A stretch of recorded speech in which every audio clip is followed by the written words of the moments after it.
Hi, I'm Rosemary Kent, and I'm project manager of Recycle Our Waste Lewistown in Lewistown, Montana, where we recycle plastic.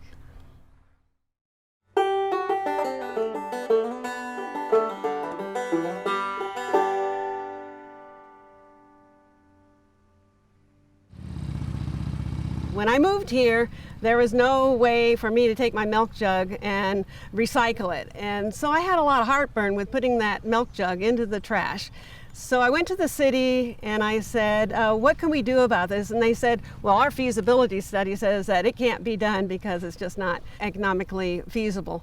So I went home and I thought about it and I said, well, I don't know, I guess it's time for me to take that on. And so fortunately, the right people came into the picture at just the right time to start bringing this together. But it went a long way before we got to this point.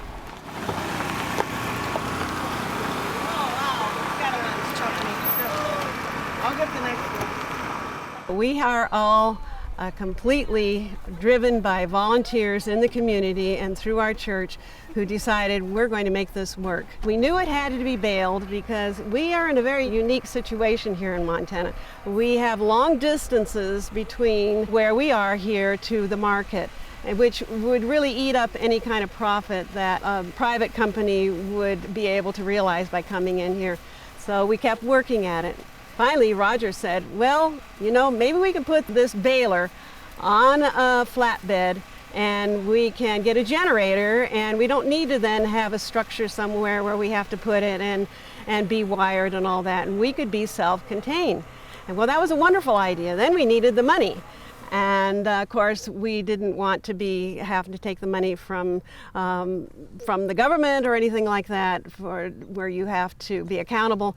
So we were able to get the monies through people who, right here in this community, donated the money. A gentleman from the community and with our church gave us the money for the flatbed and the generator, and then the Diocese of Montana gave us the money for the generator, and we were in business. I was in charge of the recycling and sanitation department in Bozeman, Montana, and I've always had a sincere wish to try to recycle as many materials as possible, cardboard, newspaper, aluminum cans. But nobody seemed to want to take in the plastics. So when Rosemary and the committee decided they wanted to do plastics, I thought, wow, here's something I've always wanted to do. So our operation works with once a month drive, a community drive. And we have at this facility a place where people bring their cars and drive through, drop off their plastic. We sort through it, and then we give it to the balers, and the balers bail them up. They bail all the number ones until they get a bale, and then they bail the number twos.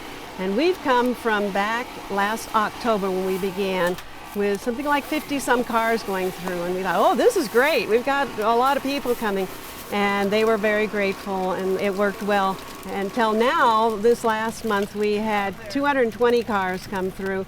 And so we are working pretty hard getting these cars unloaded and then moving on their way and getting it sorted and getting it put away. And this is all done with volunteers, and there's not a single hired employee among us. And so that's what's been great about it.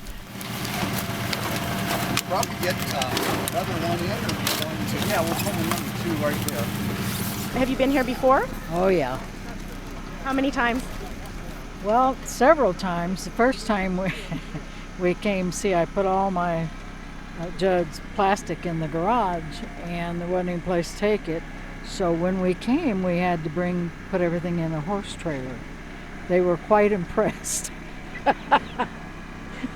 So why, you were saving jugs previously, why do you think it's important to drive all this stuff here today?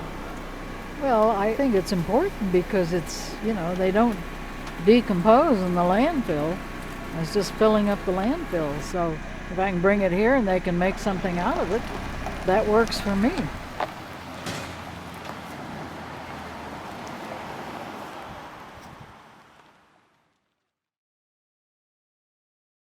I am a retired teacher. I taught little kids first grade through third grade. And I spent my last 12 years of teaching in Germany, teaching with the Department of Defense schools in Darmstadt.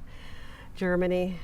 And when you're there, you realize how important recycling is, because that's just part of who they are and what they do.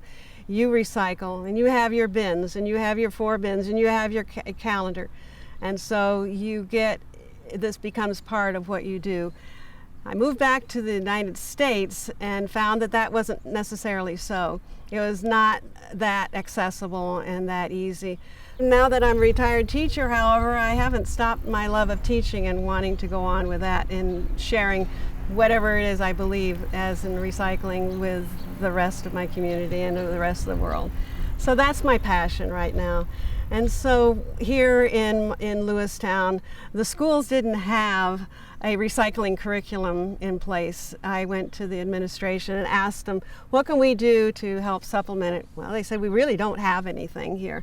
So I decided, all right, I've got to write something here. So drawing on the successes in other states, I put together a curriculum that we're going to begin here in the fall, so that I can continue with what I enjoy doing, is teaching and sharing this, so that we have, as we say in our motto, or excuse me, our mission statement for RAL, is we are preserving God's creation for the next generation.